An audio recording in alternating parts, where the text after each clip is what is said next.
Welcome to all of you. Today I have shared a case of ingrowing up nail, ingrown up toe nail होता है। इसका case आपसे share किया था, इसको आज हम डिस्क्लोज करेंगे। और सबसे पहले मैं केस को पढ़ लेता हूँ मैं, फिर उसके बाद आपका ओपिनियन ले लूंगा, फिर उसके बाद नेक्स्ट चलते हैं।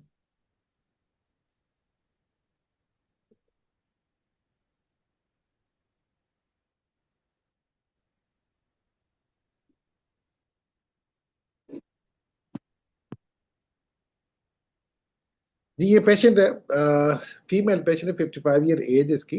और इसको जो मल्टीपल डिसऑर्डर थे, ओबेसिटी थी, कॉर्नरी हार्ट डिजीज है, CHD भी है इसकी। इसके अलावा शटिका है, डायबिटीज मिलाइटिस है, हाइपरटेंशन है, गाउट है, इनग्रोइंग नेल है। तो ये उसके डिसऑर्डर है। अब थोड़ी मैं इसकी जो कंप्लेंट्स बताइए। Ingrowing nail is both index toe present from 8 days with bleeding, pain and discomfort. Walking and wearing shoes are significantly difficult. Chronic condition में क्या था उसका, ये करंट इश्यूज है इसका। इसमें other health issues CHD, sciatica, diabetes mellitus, hypertension, gout have been ongoing from 25 to 30 year. Past trauma इसका under, इसको हुआ क्या था, इश्यू क्या था, underwent renal surgery हुई थी for calculus at age of 14, after which our health deteriorated and multiple condition began to develop. तो पर्सनल बैकग्राउंड ये है इसकी, अनमेरिड है, लिविंग विद सिबलिंग है since her parents passed away 20 years ago. Experience mistreatment during the adolescent. असल में ये जो किडनी का ऑपरेशन हुआ था, उसमें कोई डॉक्टर ने कोई गलत जगह काट दी थी, कुछ ऐसा किया था, कोई इस किस्म का हुआ, तो वो मिस ट्रीटमेंट हुआ था। उसके बाद ये प्रॉब्लम्स बहुत ज़्यादा बढ़, उस फिर मल्टीपल मेडिसिन में चले गई, फिर प्रॉब्लम राइज हुई। ये डॉक्टर्स की नेग्लिजेंसी हुई थी सारी।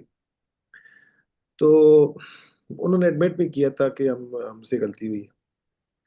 तो उसके बाद फिर क्या हुआ कि सीवियर फाइनेंशियल, इसको अब जाहिर है कि फाइनेंशियल स्ट्रगल्स है, unable to continue working as a private teacher due to mobility issue caused by our health problem. तो ये इसकी हिस्ट्री मैंने साथ मेंशन कर दी। अब पेशेंट का जो वर्जन है उसमें हम आते हैं। पेशेंट कहती है, I am currently suffering from ingrowing nails in both toes, which is causing bleeding and pain, bleeding, pain and discomfort. ये मेरा जो इश्यूज है इस वक्त प्रॉब्लम हो रहा है। I find it hard to walk or wear shoes. Although I have multiple health problems like diabetes, CHD, sciatica, and usually don't pay much attention to them. However, this particular issue scares me, even though it feels minor compared to my other condition. अगर आप उन condition को ले लें, जिस तरह cardiac disease आ गई, sciatica है, वो ज़रा बड़े प्रॉब्लम्स हैं। लेकिन उसकी निस्बत अगर देखा जाए तो ये छोटा सा इश्यूज है ये। ठीक है। I have lived a difficult life and don't like depending on others because no one has the time or willingness to care for me. ज़ाहिर है कि कहती मैं नहीं चाहती कि मैं लेट जाऊं करूं, तो उसकी वजह से ज़ाहिर है कि डिपेंड दूसरों पे हो जाऊं। फिर मुझे मसला होगा, कोई बंदा है ही नहीं केयर करने वाला। अगर मैं ज़ाहिर है क्यों, तो ये एक रीज़न है उसकी। दूसरे नंबर पे कहती है, severe financial difficulties make them things worse. I am concerned about my condition because I am diabetic, मैं डायबिटिक भी हूँ, and fear it might lead to complication like losing my toe. ये भी एक ज़ाहिर है कि मैं अगर टो मेरा लूज करती है तो ज़ाहिर है मेरी कॉम्प्लिकेशन नहीं है। Previously I faced many challenges without fear. मैंने ज़ाहिर है लाइफ में काफ़ी ज़्यादा चैलेंजेस हुए, but this pain and suffering have become overwhelmingly. ये जो पेन है सब, इससे मुझे बहुत ज़्यादा डरा दिया। It's affecting my mobility, making it impossible for me to walk or even manage daily activities. Despite enduring so much, this discomfort has brought me to consult you as I don't know how to cope further. तो ये जी आपके पास case आ गए। तो अब मेरी सबसे पहले आपसे रिक्वेस्ट ये है कि अगर आप समझते हैं कि इसमें कोई ऐसी रूब्रिक, पहला कोई सिम्टम जो आप समझते हैं बहुत इंपॉर्टेंट है, उसको आप हाईलाइट करें तो फिर हम उसको देख लेते हैं। इंडिपेंडेंट है। जी जी प्लीज।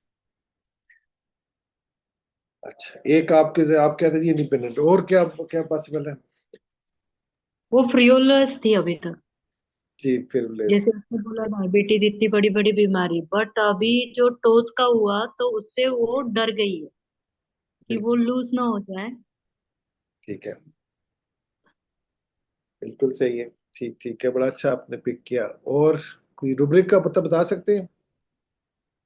फ्रिवोलस लगी सर, इंडिपेंडेंट है। और उसको जो फियर है वो बस वो ले टोच को लेके बिल्कुल। एक सल्फर। अब बाकी तो नहीं आ रहा सर। ठीक ठीक, कोई बात नहीं, ठीक। Anyone else? कोई और बता सकता है कोई इसकी एक कोई ऐसी रुब्रिक, कोई एक रुब्रिक जिस पे आप बहुत श्योर हो?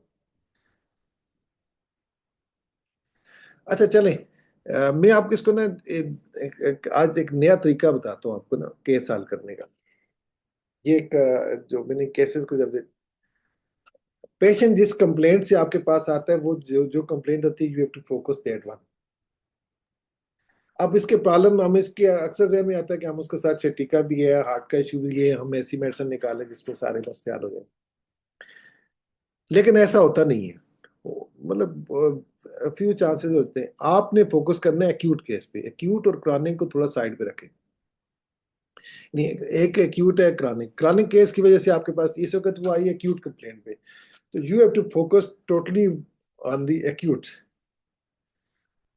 क्योंकि एक्यूटनेस ये वैसे भी ला ही होता है, जनरल ला भी है कि जिस तरह आप हो गई है फॉर एग्जाम्पल, आप कहीं आप जाते हैं कि आपकी टांग टूट गई है, ब्लीडिंग बहुत ज्यादा हो रही है, तो सबसे पहले टांग टूटी हुई है तो ब्लीडिंग को पहले बंद करेंगे, टांग को बाद में ठीक करेंगे। अगर ट्रॉमा सेंटर में जाते हैं आप ना, तो सबसे ज्यादा जो टॉप पे एक्यूट इमरजेंसी होती है उसको फर्स्ट ठीक करते हैं, सेकंड नंबर पे दूसरी भी जाते हैं, थर्ड पे तीसरी भी जाते हैं, ठीक है। तो इसलिए हमें क्या करना है, we have to focus on the current symptoms, current जो कंप्लेंट है उस पर फोकस करना है। कराने की तरफ अभी नहीं जाना आपने। अगर आप उस पर करेंगे तो you have to confuse it and here and there. अब ऐसे मरीज को जिसमें मल्टीपल डिसऑर्डर्स हो, लेकिन उसके साथ अगर एक्यूट डिसऑर्डर कोई आ रहा है, तो you treat one, treat M, उसकी हिस्ट्री अलग से ले लें, उसके सिम्टम अलग लें, उसको ठीक करें, then you have to go over there. हाँ, एक रीजन ये होती है, कई दफा ऐसा होता है कि आपकी जो क्रॉनिक कंप्लेंट्स हैं उनकी वजह से प्रॉब्लम कोई राइज हुआ है, तो फिर तो आप देखा जा सकता है कि आप, जाहिर है कि आप उसको ट्रीट करेंगे तो फिर ये ठीक होगी। जाहिर है कि कुछ डिसऑर्डर ऐसे होते हैं, तो उसमें क्या होता है कि आपका बेसिकली क्या होता है कि वो मिसाल के तौर पे आपको लिक्यूमिया का केस है, तो या आईटीपी इडियोपैथिक थ्रोम्बोसाइटोपेनिक पर्परा है, उसका प्लेटलेट्स का इश्यूज है। तो अब भी उसके प्लेटलेट्स जो कम होना शुरू हो गए, तो वो कम हुए हैं, लेकिन इस वक्त थोड़े हैं उसके। तो you have to target that one. अगर आप चूंकि एज ए होल आपको केस लेना पड़ेगा, ठीक है। तो इस तरह होता है कि अपना के कुछ केसेस में आप कर सकते हैं, उसकी रीजन ये होती है, उसके पीछे बैकग्राउंड क्या होता है। तो इस केस में आपने क्या करना है, इस केस में आपने जो इंपॉर्टेंट चीज है उसकी अपनी एक्यूटनेस को मद्देनजर रखते हैं, बाकी चीजों को भूल जाए। अब हम करते हैं इसको, जाते हैं इस केस को।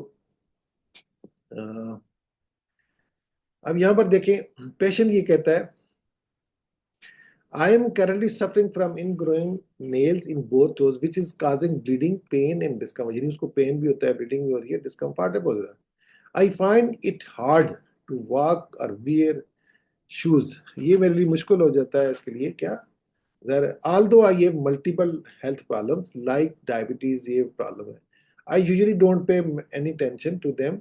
मैं उनको टेंशन नहीं दे रही, जाहिर है वो काफी अरसे से चल रहे हैं उसके मुताबिक।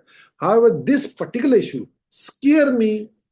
इस इश्यूज ने बहुत ज्यादा मुझे डरा दिया है, even though it's feel minor compare to my others. यानी बाकियों से ये देखा जाए तो छोटा ही है, जो इतने बड़े बड़े इश्यूज हैं तो उनसे ये छोटा है, इसने मुझे डरा दिए। तो पहली रुब्रिक यहाँ पर आएगी, जिस तरह अभी आपने डॉक्टर साहब आपने मेंशन किया, फ्राइट। फ्राइट इसमें लाजमी आएगा, रुब्रिक आएगी फ्राइट। अब आपको देखें ना, यहाँ पर एक रुब्रिक में आपको बताता हूँ। अब फिर आगे क्या कहता है, I have lived with difficult life and don't like depending on others because no one has the time to willingness। इस बात को छोड़े नीचे आते हैं। Previously, I faced many children fear without fear, but this pain is suffering have become overwhelming. ये suffering मुझे बहुत ज़्यादा overwhelming है. Disaffecting mobility. अब हमारे पास एक रुब्रिक है, ये मैंने अभी पिछले शेयर की थी, 27 को शेयर की थी. Frightened easily, pains from. Frightened easily, pains from. अब इसमें देखिए, इसमें कितनी मेडिसिन है? इसमें 3 मेडिसिन है. अब इसमें फ्राइटेंड इजली का मतलब क्या होता है? इस रुब्रिक को अगर आप समझते हैं, इस रुब्रिक का मतलब होता है कि indicate individual mental state where the person who overreact emotionally to physical pain, even minor itches or discomfort, can make them feel alarmed or anxious. This response is disappropriate and stems for heightened sensitivity, fear of suffering, deeper psychological concern about what the pain might signify. उसके बाद फिर कहता है जी कि अपना individual who become excessively scared or alarmed when experiencing pain, it signifies a close emotional connection between physical sensation and psychological distress. For example, someone may feel an exaggerated fear when experiencing a toothache, thinking it might indicate a severe illness.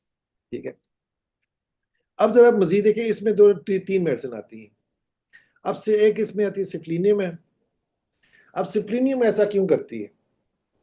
सिफ्लिनियम basically कहती है remedies often associated with deep seated fear and anxiety particularly related to disease of decay. यानी इसको ये होता है कि ये disease होती है, डिके हो जाएगी, बढ़ जाएगी, वो हो जाएगा. इसका फैसिनेशन टू द डेथ के साथ बहुत फैसिनेशन है. The individual fears pain because it might signify something catastrophic or irreversible. यानी इसका होगा ये ट्यूमर हो जाएगा, फ्लो हो जाएगा, इस हद तक इसको चला जाएगा. यानी ये जो फील करेगा सिफ्लिनियम, ये जो बंदा है यहाँ पर, ये ट्यूमर है, ये चीज है, वो इस तक चला जाएगा. पेशेंट विद सिफ्लिनियम टेंडेंसी में एक्सपीरियंस हेडेक इमीडिएटली है फियर ब्रेन ट्यूमर. थोड़ा सा हेडेक हुआ है ना उसको, ये समझेगा ट्यूमर हो गया और ये पैनिक हो जाएगा. ये सिफ्लिनियम की नेचर है. लेकिन यहां पर क्या है, आर्सेनिक अल्बम क्यों करता है? known for anxiety about health and well-being, this remedy highlight fear of pain as a sign of a pending doom. यार ये पेंडिंग डूम है, कोई खतरा है. Example, someone with minor stomach ache might think it food poisoning, fatal condition, become extremely frightened. यानी इस किस्म के छोटे इश्यू होते हैं तो उसको एक्सट्रीमली प्रॉब्लम की तरफ लेके जाता है. ये फिर क्या बनती है? यहाँ पर देखें, आर्सेनिक अल्बम में ये कहता है. अब तीसरे नंबर में हमारे पास क्या चीज है? रेमेडी है sulphur. Sulfur individuals often have exaggerated response to physical stimuli. ये physical stimuli का बहुत exaggerate करता है response, including pain, but their fear is more self-centered or dramatic. Example, इसका self-centered होता है, dramatic होता है, इसका pain को बहुत ज़्यादा exaggerate करता है.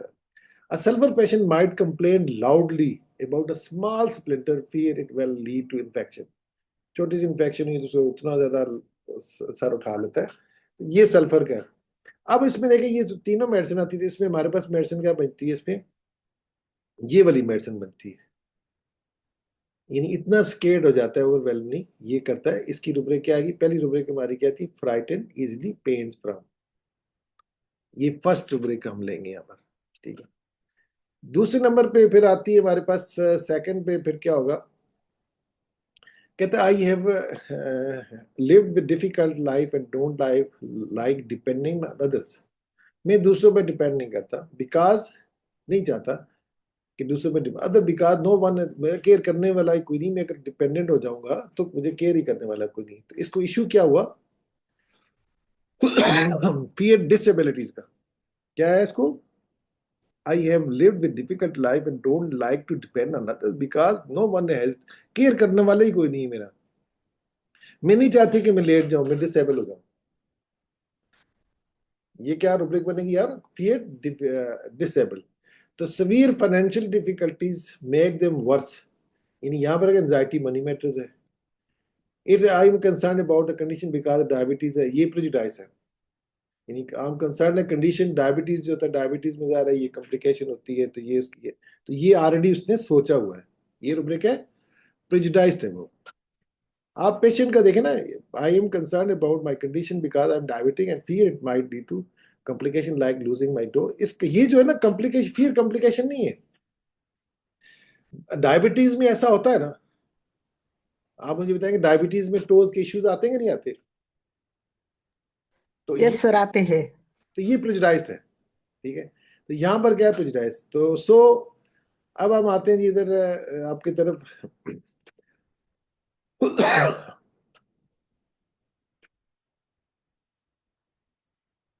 ये देखिए मैंने इसकी मेडिसिन क्या बनती है, ये बन जाती है, इसमें एक रुब्रिक और ऐड करनी है हमने, प्रेजुडाइज। ये रुब्रिक भी इसमें कवर करती है, PREJUDIC।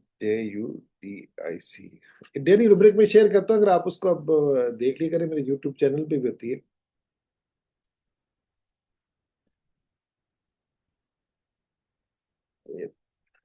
आप ये देख लें, यहाँ पर क्लियर कट आगे, फिर डिसेबल आप भी एंजाइटी मनी मैटर। फिर वो कहती है कि यहाँ पर delivery arrested about to be. ये देखें, यहाँ पर वो पेशेंट ये कहते हैं,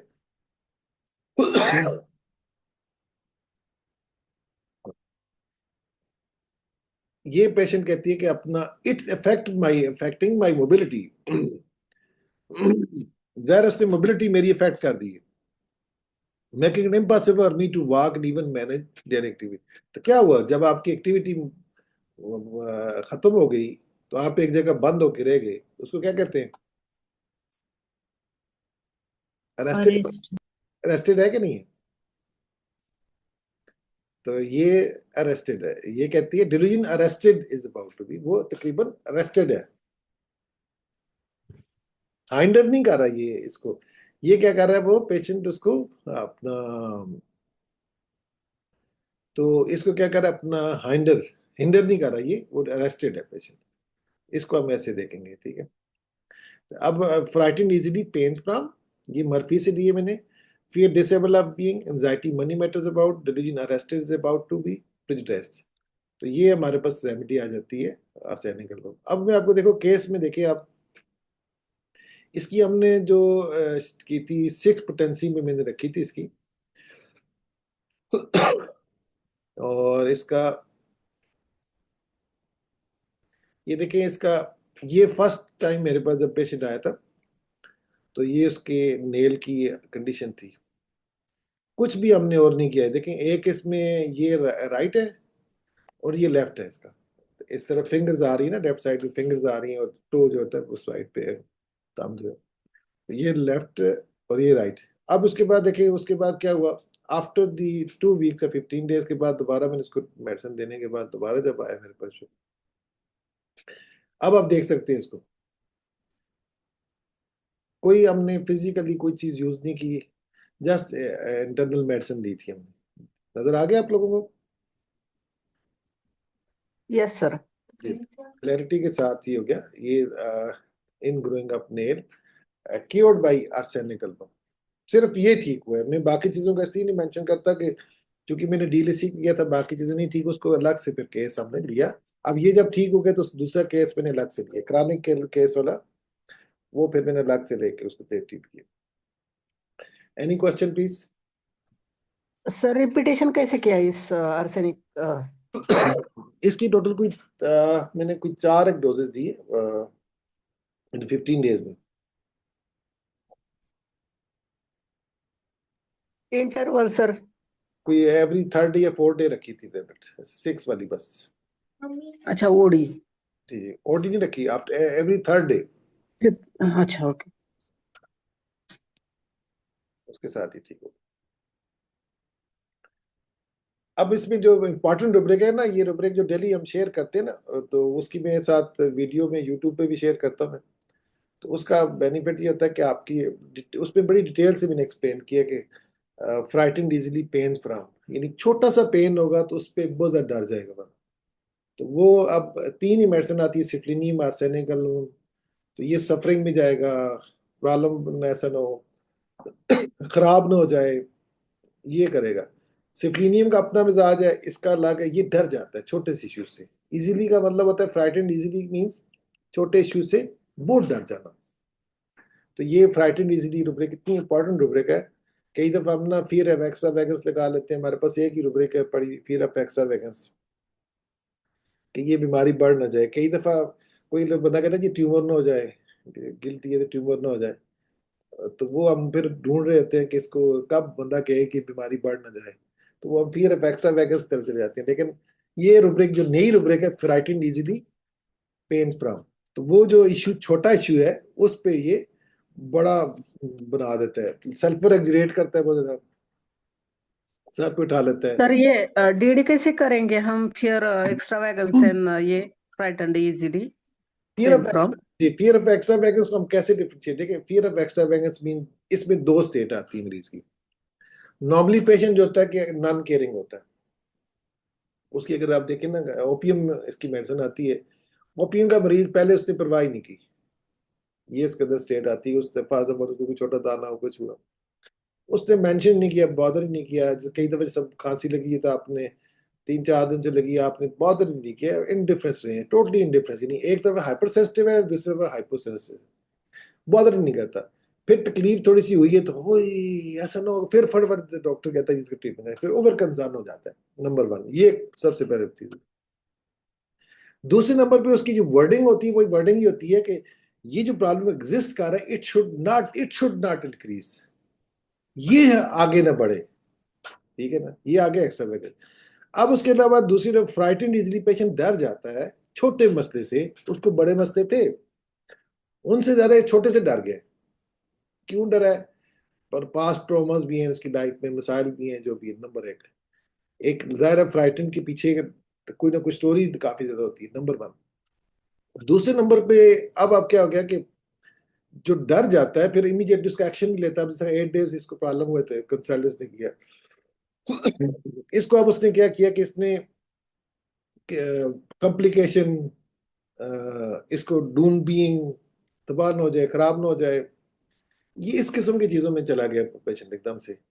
कि और क्या कहते हैं, अब सिप्लेक्टिक का क्या होगा, वो जो सिप्लीनियम है, सिप्लीनियम क्या करती है, वो आमतौर पे उसका फैसिनेशन होती है डेथ के साथ, उसकी बहुत अटैचमेंट होती है डेड बॉडी के साथ, डेथ, डिके, मॉर्बिडिटी, इलनेस के साथ। जिस मिसाल के तौर पे मॉर्बिडिटी को मैं मिसाल देता हूँ आपको, एक पेशेंट ने उससे स्ट्रेस ले ली है, लेकिन उसकी मॉर्बिडिटी क्या है, उसका बीपी हाई है, सर में दर्द शुरू हो गया, ब्लड प्रेशर हाई हो गया।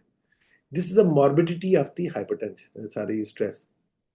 यानी उसकी इलनेस की कंडीशन क्या है, उसको कहते हैं मॉर्बिडिटी।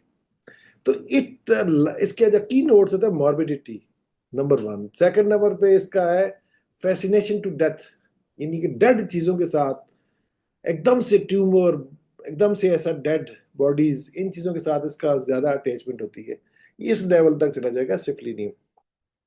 और उसके बाद सिफलिनियम, सल्फर तो खैर आपको इजीली जांच हो सकता है। आर्सेनिक फिर सफरिंग है, फिर बेड है, फिर डूम बीइंग है, इस किस्म की रूब्रिक सारी इसमें आ जाती है सारी, ठीक है। क्लियर हो गया? ये रूब्रिक मैंने आपको, नई रूब्रिक मैंने इंट्रोड्यूस करानी थी, तो आज उसका प्रैक्टिकल, इसका आपको मैंने बताया कि इसका प्रैक्टिकली कैसे यूज होती है ये। तो ये एक रूब्रिक लगाया, अगर आपको एक रूब्रिक भी इसकी आती है ना सही, तो आप इसके केस आराम से हल हो जाता है। जी, एनीवन एल्स?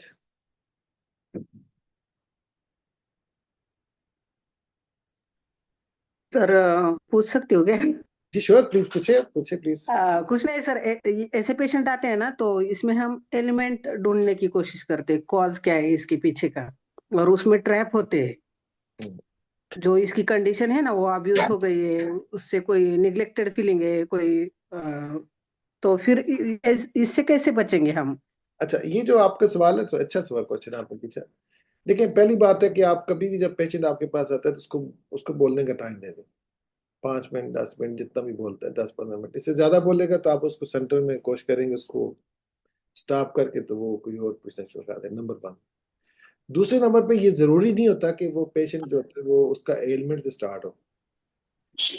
उसकी वजह होती है कि अपना बहुत सारी चीजें ऐसी होती हैं कि बहुत सारी चीजें ऐसी होती हैं जिसमें उसके पेशेंट्स के कोई मेडिकली भी अगर आप देखें, देयर थाउजेंड्स ऑफ इश्यूज ऐसे होते हैं कि आपके लाइफ में ऐसे प्रॉब्लम्स होते हैं जो आपको वो ऐसे इश्यूज काज करते हैं। लेकिन हमें फोकस नहीं करना कि एलिमेंट से स्टार्ट लिया, हमें क्या करना है कि उसको हमने करना है कि उसमें अगर हमें हमारे पास फियर बहुत अच्छे आ जाते हैं तो फोकस करें कि आपको सबसे ज्यादा मुश्किल उसमें फियर होते हैं। फियर आमतौर पे पेशेंट बताता नहीं है, जिन्हें डायरेक्ट फियर का सवाल करेंगे तो नहीं करेगा, तो वो अपने कहेगा जी मुझे, आप उससे क्रॉस क्वेश्चन करेंगे तो आपके जहन में क्या आता है, क्या ना हो जाए, क्या ना होगा, किस तरह हो सकता है, ऐसा तो नहीं है। इस तरह की बातें जब आप सवाल करेंगे ना तो वो फिर आपको, स्पेशली जो एजुकेटेड पर्सन होते हैं वो आमतौर पे नॉर्मली अपनी अप्रीहेंशन जाहिर नहीं करते, तो वो इस तरह कहते हैं कि कोई ऐसा ना हो जाए डॉक्टर साहब को, फिर आखिर में जब जाते हैं डॉक्टर साहब कोई ऐसा तो नहीं हो जाएगा, वो बड़ा मीनिंगफुल होता है कि ऐसा तो नहीं हो जाएगा, ये कहीं ऐसा तो मेरे मुझे बीमारी किसी के लग तो नहीं जाएगी, मेरे घर वालों को नहीं लग जाएगी, या मुझे तो नहीं लग जाएगी, कि बीमारी बढ़ तो नहीं जाएगी, कई दफा ऐसा होता है। तो ऐसे केसेस में इन चीजों को, इवन मैं आपको बताता हूँ कि एक बड़े मजे की बात, कि कई दफा रेमेडी बड़ी पैरेलल जा रही होती है, नहीं समझ आती, तो जब आप लास्ट में पेशेंट से फी लेते हैं, तो एक पेशेंट मेरे पास आया तो उनकी बिल्कुल पैरेलल जा रही थी। समझ नहीं आ रही थी कि हम उस मेडिसिन को कैसे करें, तो मैंने एक उसमें फास्फोरस बन रही थी, एक आर्सेनिक एल्बम बन रही थी, दोनों पैरेलल जा रही, बिल्कुल पैरेलल थी, तो जो भी 3-4 रुब्रिक्स पे। अब मैंने कहा जी मेरी इतनी ये चार्जेस है, बात जमा करा दें। उसने कहा कि अब अगर वो फास्फोरस पेशेंट है, ये कॉन्स्टिट्यूशन की बात करते हैं, एक्यूट सिम्टम की बात नहीं करते, एक्यूट में ऐसा नहीं होता, क्रानिक की बात करते हैं, एक्यूट में आपकी डिफरेंस होगी। क्रानिक केसेस में वो पेशेंट अगर फास्फोरस का पेशेंट है तो वो कभी भी सेकंड बात ही नहीं करेगा, आप जो फीस बताएंगे, जो कुछ कहेंगे आपको माल, अगर उसके पास नहीं है तो कहेगा मैं आपको ये ऐसे भेज दूं, कल दे दूं, या प्लान कर दूं, ये मेडिसिन दाखिले में दे दूं, वो कभी आपकी फी कम नहीं कराएगा। आर्सेनिक एल्बम तो इतना काम कराएगा कि आपका वो तो आपको आप तो मेरे बड़े भाई हैं, आप मेरी बहन है, आप फलां है, रिश्ते बनाना शुरू कर देगा, प्लान करेगा, तो उसकी कोशिश होगी जो कुछ हो सकता है। इवन पस्टेला इस हद तक चला जाता है कि वो कहते हैं जी कि आप डॉक्टर साहब आप हमारे घर के पास ही आके क्लिनिक बना ले तो बेहतर नहीं है, उधर ही आ जाए, इतने दूर आना ना पड़े, वो इस हद तक उसकी होती। तो ये जो पेशेंट्स हैं, आपको फिर वहां पर अंदाज हो जाता है कि आपने कई दफा बड़े डिसीजन लिए होते हैं, लेकिन वो आखिर में चूंकि ये एटलीस्ट अपर मोस्ट सिम्टम्स होते हैं, तो आपको क्लैरिटी दे देते हैं कि आप यहाँ इस तरह कर लें, इस तरह चीजों को फिर आप इंड तक आपने पेशेंट्स को मेडिसिन इंड तक, कि आप जब डिसाइड करते हैं तो पेशेंट को। जी प्लीज, एनीवन एल्स? चलें जी, thank you to all of you जी for coming, I am grateful to you all of you, please, thank you. Thank you sir. Thank you जी, थैंक यू।